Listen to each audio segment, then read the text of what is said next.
Hello everyone, welcome to movie freak. आज हम जो मूवी एक्सप्लेन करने जा रहे हैं उसका नाम है द लास्ट मैन डाउन। कहानी के पहले सीन में हम जॉन वुड नाम के आदमी को देखते हैं जिसे उसके कमांडर स्टोन ने बंदी बना के रखा था, क्योंकि उसने अपने कमांडर की बात माने बिना गांव के कुछ लोगों को छोड़ दिया था, जिससे कमांडर स्टोन्स बहुत नाराज हो गए थे और उन्होंने जॉन वुड की वाइफ को बंदी बना लिया था ताकि अपनी वाइफ के लिए वो गाँव वालों का पता बता दे। लेकिन जॉन ने बोला कि आज़ाद होने के बाद वो गांव वाले कहाँ गए उसके बारे में उसे कुछ नहीं पता है।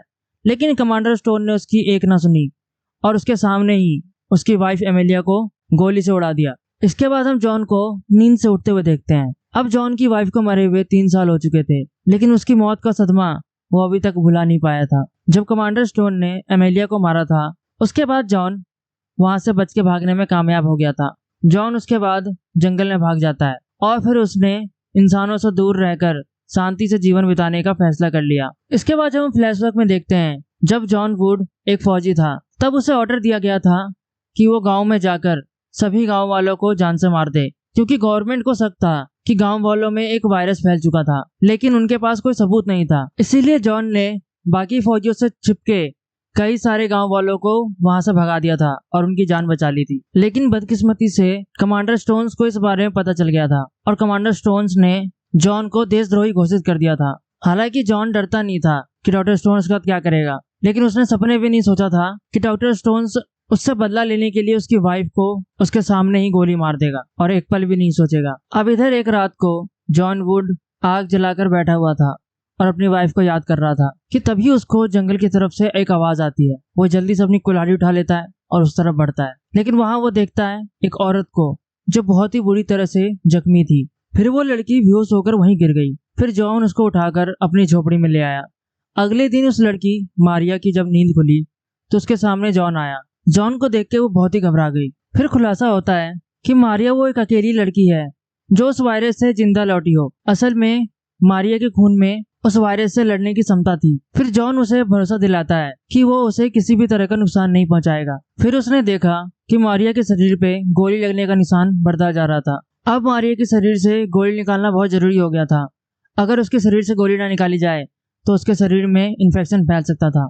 जिसके बाद जॉन उसकी बॉडी से गोली निकालने की तैयारी में लग जाता है। वो उसको भरोसा दिलाता है कि कुछ नहीं होगा। मारिया अपने मुंह में कुछ रखती है ताकि दर्द के वक्त उसे दबा ले और चिल्लाए ना। जॉन गोली निकालने की कोशिश करता है, लेकिन मारिया इतना दर्द सह नहीं पाती और बेहोश हो जाती है। आखिरकार जॉन गोली निकाल लेता है, लेकिन निकालने के बाद जॉन को पता चलता है कि वो कोई गोली नहीं है, वो तो एक ट्रैकिंग डिवाइस है जिसकी मदद से सरकार मारिया के मूवमेंट्स पर नजर रख रही थी। अब कुछ घंटों बाद जब मारिया को होश आता है तो वो जॉन के पास आती है और उसको अपनी कहानी सुनाती है कि उसके खून से एंटीडोट बन सकता है वायरस का, इसलिए गवर्नमेंट उसके पीछे पड़ी है। और अगर गवर्नमेंट को उसका ब्लड मिल जाता है और वो एंटीडोट बनाने में कामयाब हो जाते हैं तो वो वायरस को भी अपने कब्जे में ले लेंगे। अगर ऐसा हो गया तो इंसानी जान उनके कब्जे में आ जाएगी। ये सब सुन के जॉन सारा माजरा समझ जाता है और वो मारिया की प्रोटेक्शन करने की जिम्मेदारी अपने ऊपर ले लेता है। अब अगले दिन मारिया का पीछा करते हुए 3 फौजी जॉन के पास आ जाते हैं। वो जॉन से एक किसी घायल लड़की के बारे में पूछते हैं तो जॉन उनसे झूठ बोल देता है कि उसने किसी लड़की को नहीं देखा है। लेकिन फिर वो फौजी जॉन की झोपड़ी की तरफ बढ़ने लगते हैं।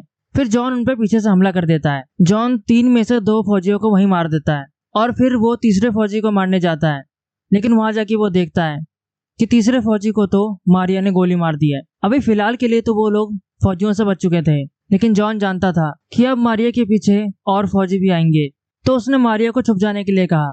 लेकिन मारिया बोलती है कि वो फौजियों से लड़ने में जॉन की मदद करना चाहती है, तो जॉन मारिया की बात मान जाता है और फिर वो लोग फौजियों के अगले हमले से बचने की तैयारी में लग जाते हैं। अब इधर वो 3 फौजी जब अपने कमांडर के पास वापस नहीं पहुंचते हैं तो उनकी कमांडर ग्रेनाइट को शक हो जाता है, तो वो अपने फौजियों के पीछे एक और टुकड़ी को भेजती है।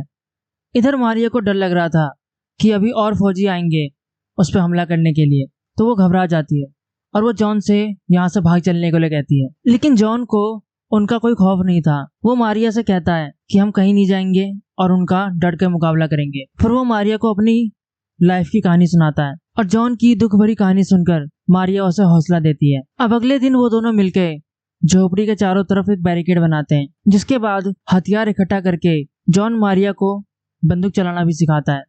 थोड़ी देर बाद वहां पे और फौजी आ जाते हैं और आते ही उन्होंने मारिया को बंदी बना लिया उसके बाद उन्होंने जॉन पे भी हमला करने की कोशिश की, लेकिन जॉन ने एक एक करके सारे फौजियों को गोलियों से भून दिया और मारिया को भी उनके चंगुल से बचा लिया। हालांकि सारे फौजी मारे जा चुके थे, लेकिन जॉन जानता था कि खतरा अभी तक टला नहीं है। वो जानता था कि कमांडर स्टोन्स और ग्रे नाइट उनके पीछे और फौजी लेके जरूर आएंगे। अब मारिया को भी घबराहट होने लगी थी, लेकिन फिर जॉन ने मारिया को अपने सारे हथियार दिखाए जो वो काफी टाइम से इकट्ठा कर रहा था, ऐसे ही किसी हमले के लिए। इन हथियारों को देख के अब मारिया में भी जोश आ गया था। अब फौजियों से मुकाबला करने के लिए उन्होंने अपने सारे हथियारों को तैयार भी कर लिया था। अब अगले दिन मारिया फौजियों के लिए चारा बन के बैठ गई। थोड़ी देर में कमांडर स्टोन्स के सारे फौजियों ने मारिया को बंदी बना लिया। फिर उन फौजियों में से एक ने कमांडर स्टोन्स को कॉल किया और बोला कि मारिया अब उनके कब्जे में है।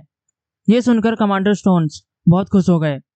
उन्होंने उसे कब्जे में लेकर जल्द से जल्द वापस लेके आने को कहा, क्योंकि उन्हें मारिया को सही सलामत गवर्नमेंट को सौंपना था। अब जैसे ही फौजी मारिया को लेके वहां से जाने लगे, जॉन ने उनपे अचानक ही हमला कर दिया और सारे फौजियों को मौत के घाट उतार दिया। लेकिन कमांडर स्टोन्स इस तरह के हमले के लिए भी तैयार थे।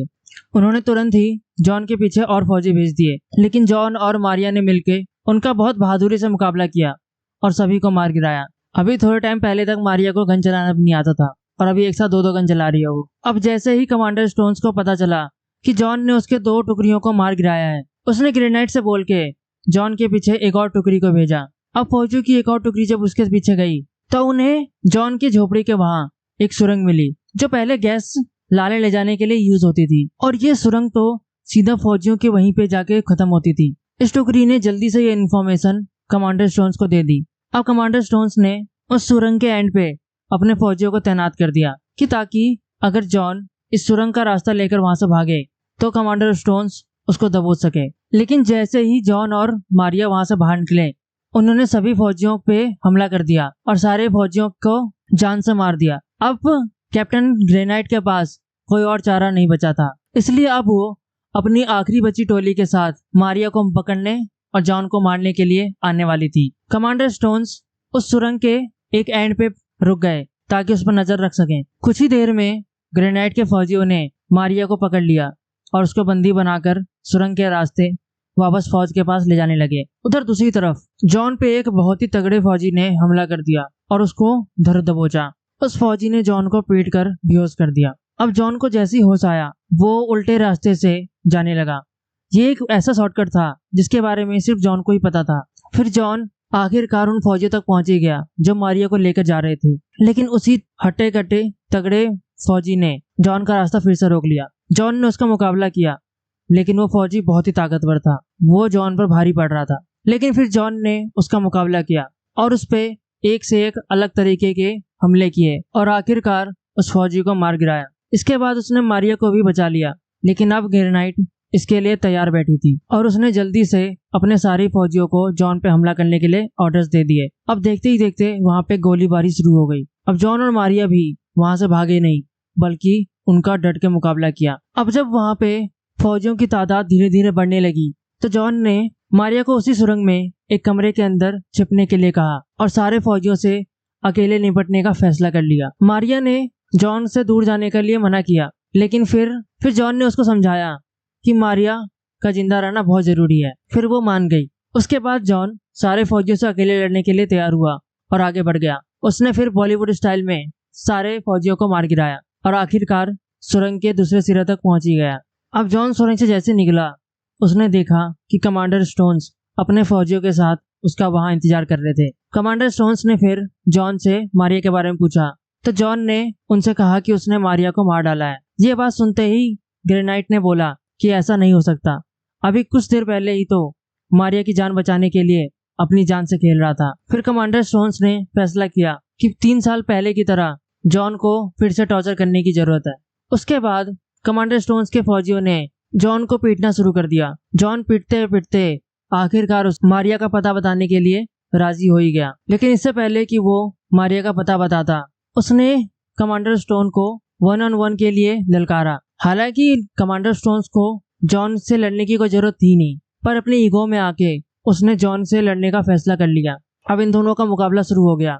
दोनों के बीच कांटे की टक्कर हुई, पर जॉन कमांडर स्टोन्स पर भारी पड़ने लगा। फिर कमांडर स्टोन्स ने चीटिंग की और अपनी गन निकाल के जॉन के माथे पर रख दी, लेकिन उससे भी जॉन डरा नहीं और कमांडर स्टोन्स की तरफ बढ़ने लगा। और देखते ही देखते उसने कमांडर स्टोन्स के हाथ से गन छीनी और उसके फौजियों के सामने ही कमांडर स्टोन्स को गोली मार दी। कमांडर स्टोन्स मर गया और ये चीज देखकर ग्रे नाइट बहुत खुश हुई, क्योंकि अब सारी पावर उसके हाथ में आ चुकी थी। लेकिन तभी मारिया सुरंग से बाहर निकली हाथों में बॉम्ब लेके और सबको धमकाया कि वो सबको बॉम्ब से उड़ा देगी। फिर उसने कहा कि अगर जॉन को कुछ भी हुआ तो ये बॉम्ब मैं यहीं फोड़ दूंगी। फिर उसने जॉन की रिहाई के बदले खुद को ग्रे नाइट को सौंपने का ऑफर दिया। इससे ग्रे नाइट खुश हो गई, क्योंकि ग्रे नाइट को मारिया को जिंदा ही पकड़ना था। जिसके बाद ग्रे नाइट के फौजियों ने मारिया को पकड़ लिया और जॉन को वहीं छोड़ के वो लोग जाने लगे।